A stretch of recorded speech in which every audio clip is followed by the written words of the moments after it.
Hello, everyone, and welcome back to the channel Psychological Theatre. We are back with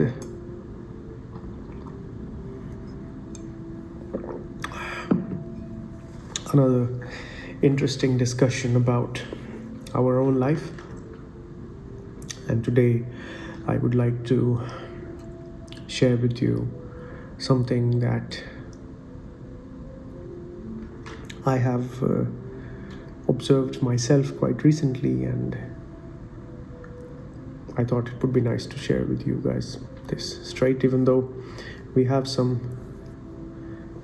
direction of conversations going on already, but maybe this could fit in that as well. So, what I would like to present today is that the observation to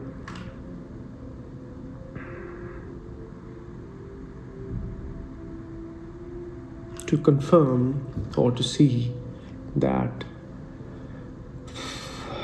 desire or the process of desire is a way to hide the feeling of sorrow inside of us. Now, how come the question comes, or how come the question came to me in this context, is that if I feel sorrow, if anyone feels sorrow, then it is obvious that sorrow was already present in that person, and that's why sorrow took manifestation in that person when it was triggered at the right moment. So, our general assumption is that when we don't feel this feeling of sorrow, then sorrow is not existing, that sorrow is gone somewhere. But I think it's not like that. I think every moment of life as we live, sorrow is also there. But sorrow is so hidden on the background that it only comes to the surface when it is triggered in the right way. Maybe someone insults you, maybe some life situation happens where it forces sorrow to come. So you can see logically as well that happiness cannot give rise to sorrow. Okay, happiness by its own nature is happy. It wouldn't give birth to sorrow. So if sorrow is arising in you, in your life, then it means sorrow is already present in you. Okay, but if sorrow is already present in you, then why don't you feel it all the time? Because a general person's claim would be that, yes, I don't feel sorrow all the time. I feel it sometimes when the situation arises, when the context hits me and I have to face sorrow. And what I'm proposing today is that the process of desire is the thing which is masking the feeling of sorrow inside of us. That desire and pleasure together try to do this, that they kind of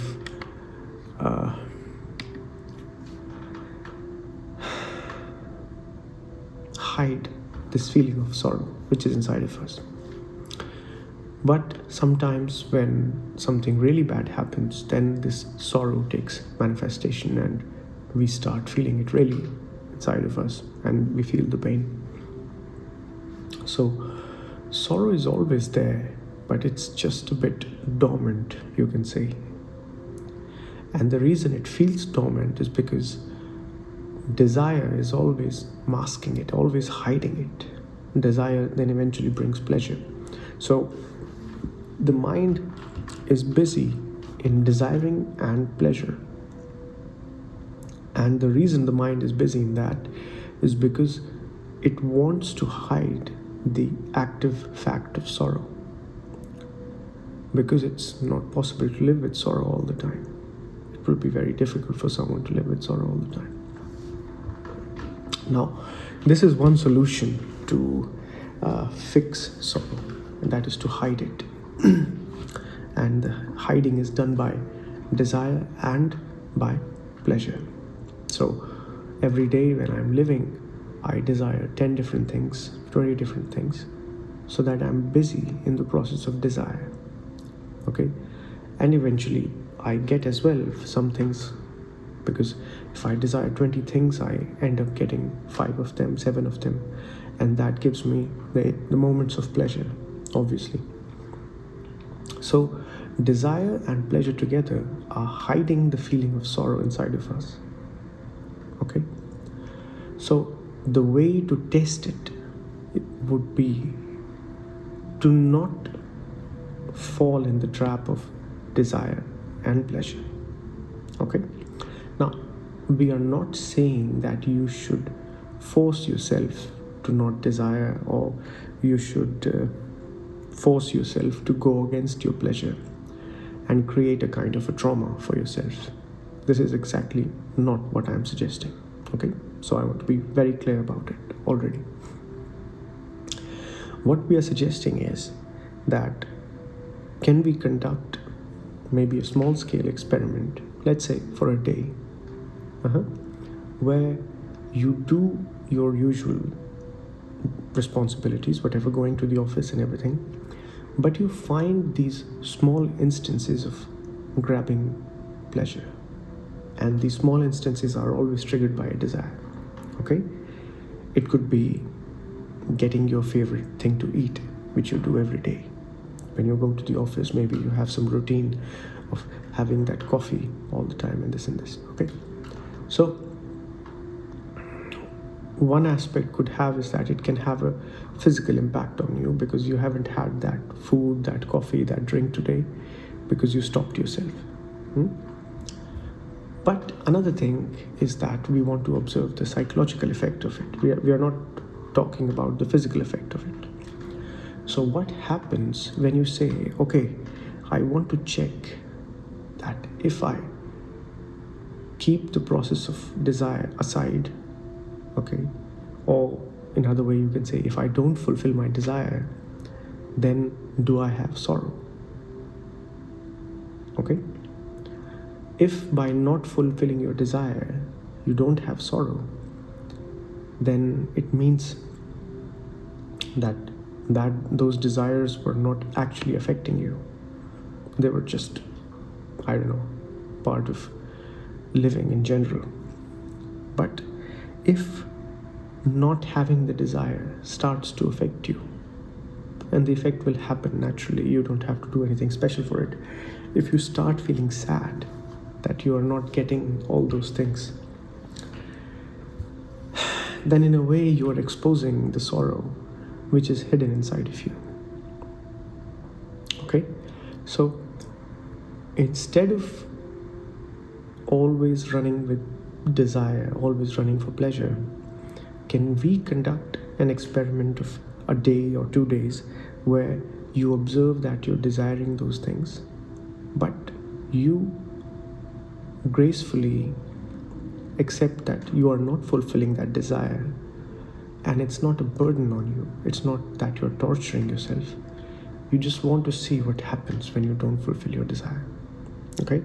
How does the ego react to the fact that it is not getting what it wants? Okay?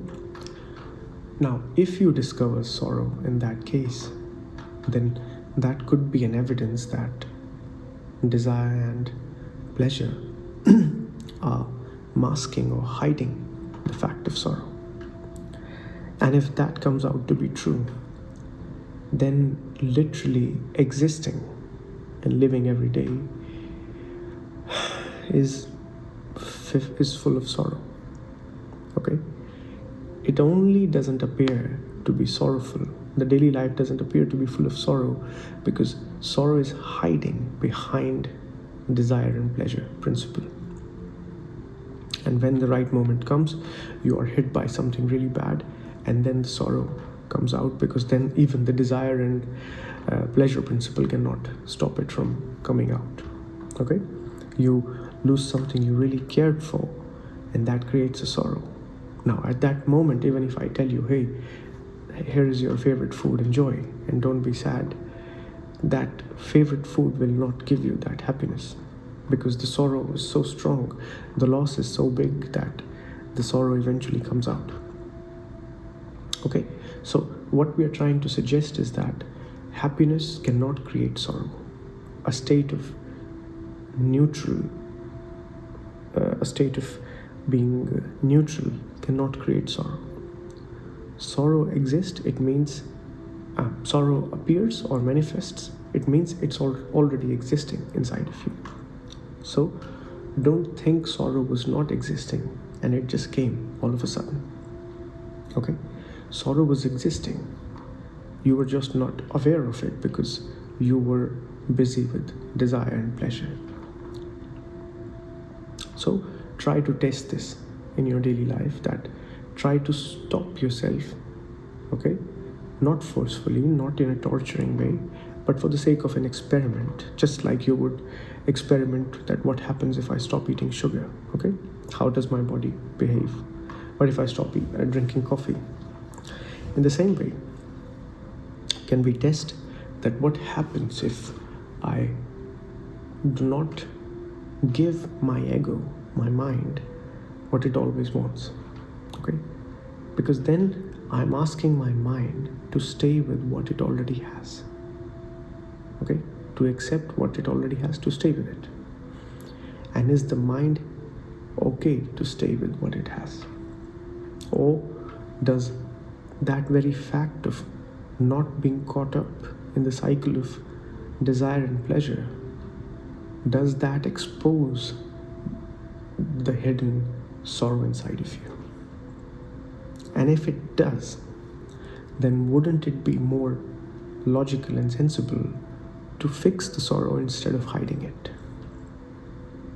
And naturally, to fix the sorrow, you have to observe the sorrow. You cannot fix something that you are not observing. First requirement is observation. So if you end up exposing the sorrow, then can you observe that sorrow and see what happens by that observation of the sorrow? Can you observe the fact that if you put aside desire and thought, or desire and pleasure, then existing is sorrow?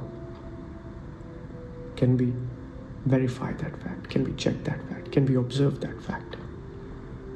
Right? And if you can, then already you have discovered that you are not fixing your problem of sorrow, you are just merely delaying it by being busy into something else. And that gives you an illusion that sorrow is fixed.